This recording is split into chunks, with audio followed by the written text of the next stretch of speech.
Hi, Mrs. Young here. This is day 4 of our revolving and cross-section unit. It is a review day. Tomorrow is our assessment. It should be a short video because I want to give you more time to actually work on your homework. So you want to have out the homework from yesterday, from day 3. You want to have out your spiral. We're going to take a little bit of notes and then have that tab open to the 3D Transmographer website. Just a quick reminder, I think I have it here. Yep. So we're going to refer back to this. Make sure you have a tab open for that Transmographer website. Also helpful, there's a review packet. That's your homework for tonight that I put in Google Classroom. So it'd be helpful if you could print that out. If not, you are going to be able to do the homework just on paper too, if you'd rather do it that way. But I'm going to actually do a few of the problems with you in this video. So that's why it might help if you have it printed out. If not, no worries. So you're going to have out your homework from yesterday, your spiral, have a tab open, and then print out that packet if you can. So I'm going to start by going over our homework from yesterday. So we have the matching section here where you had to take the 2D shape, revolve it over this line of x-axis, and then come up with what the 3D shape would be. So like I did this one in the previous video, 1 matched up with S. So I'm just going to scroll down here so that you can see all 25 of them. And I would like you to pause the video and check all of your answers. Like 1 is S, 2 is V, 3 is G. Pause the video so you can check your answers.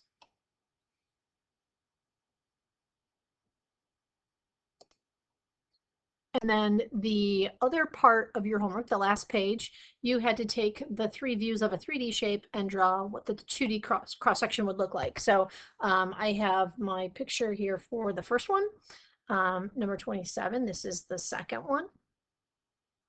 Number 28, this is the third one. Again, notice that there's a gap between that shape and the x-axis because it's hollow in the middle. Number 29. Again, see how this matches up with this shape right there. And then number 30. Again, notice that gap because there's a hollow or opening in the middle. This one's kind of flipped around a little. You might have drawn it going the other way. In fact, I think I might have. But they drew it more from the opposite perspective. So again, if yours is flipped around in 30, that would actually make more sense to me. So that's just a quick overview of the homework that you had from yesterday. So now for our bell ringer, again, make sure you have that tab open for your 3D Transmographer. You're going to go to New Polygon, 4 vertices like I normally do, and this time I'm going to have you enter those 4 vertices. Once you have them entered, you can go ahead and click Graph, and you're going to revolve it around x equals 0. Again, x equals 0 is a vertical line. Make sure you know if it's x equals some number or y equals some number. Make sure you know whether it's horizontal or vertical. That's going to be important on your assessment. So we know that x equals 0 is a vertical line going right through the y-axis. Then graph whatever this 2D shape is that you have here on a coordinate grid on graph paper in your spiral. Sketch what your 3D shape looks like. Describe to me in words what it looks like, and then find the volume of that 3D shape. So this is where you're going to pause the video and try this. This is just like a couple problems that we did yesterday, and obviously it'll be something that you'll see on your assessment. So pause the video and go ahead and work on this problem.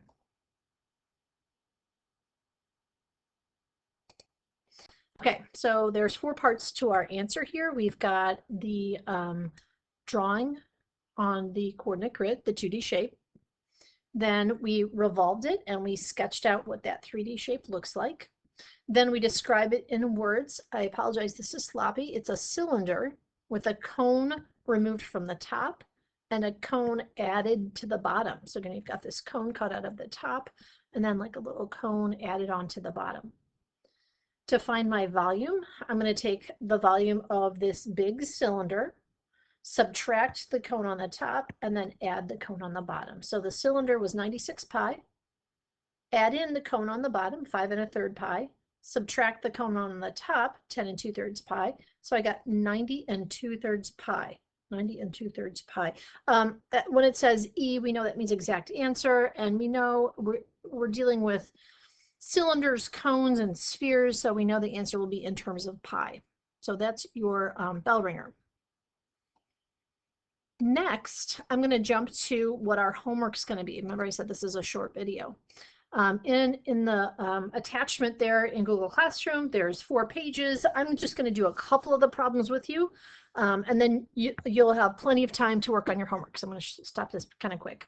A rectangle with dimensions length 5 and width 2 is rotated about its length as an axis. What is the volume of the resulting solid? So again, I'm going to start by drawing a rectangle. We're going to say the length is this side, and then the width is going across. That's 2. If we rotate it about its length as an axis, that means that this would be my line of rotation. And obviously, when I spin it around, I'm going to get a cylinder. We should know that. This should be review. Here in my cylinder, I know that the height is 5, and I know that my radius is 2. So for this cylinder, again, this is where we have to remember our formulas from the last unit. The volume of a cylinder is pi r squared h. So pi times 2 squared times 5. So you should get 20 pi, and this is going to be centimeters cubed. So there's an example of one of the problems. So again, to be consistent throughout here, when they're talking about length, you might think of it as like the height. Again, the width is going to be going across horizontally. So that's going to be some of those problems. There's a few true-false problems for you to try. That's all on the first page. On the second page, you're going to be sketching some of these shapes and describe to me what it looks like. So we saw some of these the other day, very similar. Make sure that you're sketching the 3D shape and describing to me in words what it looks like. And then down here, you have to sketch what this shape would look like if you rotated it to make it a 3D shape. So what would the 3D shape look like? And then onto the third page, it says, what is the maximum number of sides of the polygon cross-section for a pentagonal prism? That's something that we talked about on the first day when we were talking about cross-sections. Go back and reread those notes if you need to. There will be one like that on the test. Actually, all of these, as I'm going through, are similar to ones on tests. On the test, I don't think there's any true-false on the test, but there might be some multiple choice. Number 4, given the cube and 2 points A and B, plot 1 or 2 other points that would create the required cross-section. So I'm going to do 4A with you. We want to create an isosceles trapezoid. So we're given these 2 points A and B, and we want to create an isosceles trapezoid. Remember that the cross-section cannot be part of the face, so it has to kind of go through the shape. As an example, I'm going to plot a couple points here. Hopefully this is right. And I can connect A to B. Oops, and then these two. Let me call that D and C maybe. And then I can connect this. Oh, and hopefully you're going to use a straight edge so your lines look straight. So if it's an isosceles trapezoid, the legs are going to be congruent and these sides are going to be parallel. Now you might say, Mrs. Young, your shape's not perfect, but that's why I put the markings in there. So that's why I say to label your diagram, like I put it in the coordinates C and D, and I also mark the sides that are meant to be parallel and the sides that are meant to be congruent. So when I tell you to label it, that's what I'm talking about. Explain why it is the required cross sections. Well, I know it's an isosceles trapezoid because I have one pair of parallel sides. I use the symbol for parallel, and the other sides are congruent. So not the sides that are parallel, but the other 2 sides are congruent. So there's my isosceles trapezoid. So make sure that you draw in the shape, the cross section. Make sure you label it, and then make sure you explain to me how you know it is that shape. Again, you will see problems like this on your assessment. I think down here also, if I can scroll down, there's also links to the websites, but you should know those or have them bookmarked. We've talked about them before. And then finally, on your last page of the review, I'm giving you 3 points. So we know that this is going to be a triangle. You're going to plot the 3 points and make your triangle over here on the graph. Or if you can't print this out, you can just draw it on your own graphing spiral. Then you're going to revolve it around x equals 0. Once you do that, you want to sketch the shape. Down here, sketch the 3D shape, describe the shape, and then find the volume, just like we did in that bell ringer. But then you're going to go back and revolve it around y equals 0. Again, you should have a different 3D shape, description, and volume. And then you're going to revolve it around x equals 4. So like I said before, make sure that you know what these lines look like. If I have x equals some number or y equals some number, you should know what those lines look like, whether they're horizontal or vertical or where they're located, and how that's going to affect or change the 3D shape that you're creating from this 2D shape.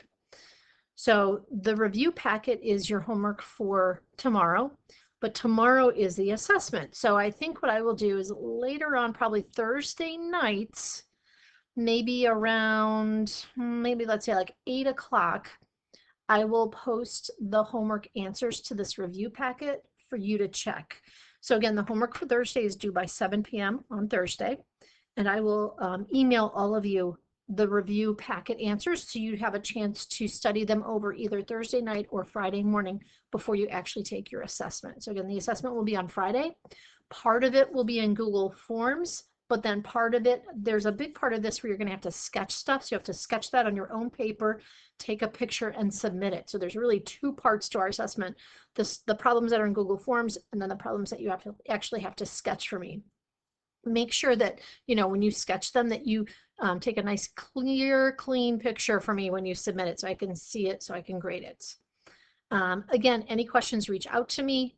I'm always available in Google Classroom or by email, and I'll also be available by Zoom on Thursday as you're reviewing. So on Thursday, I'll be available in Zoom.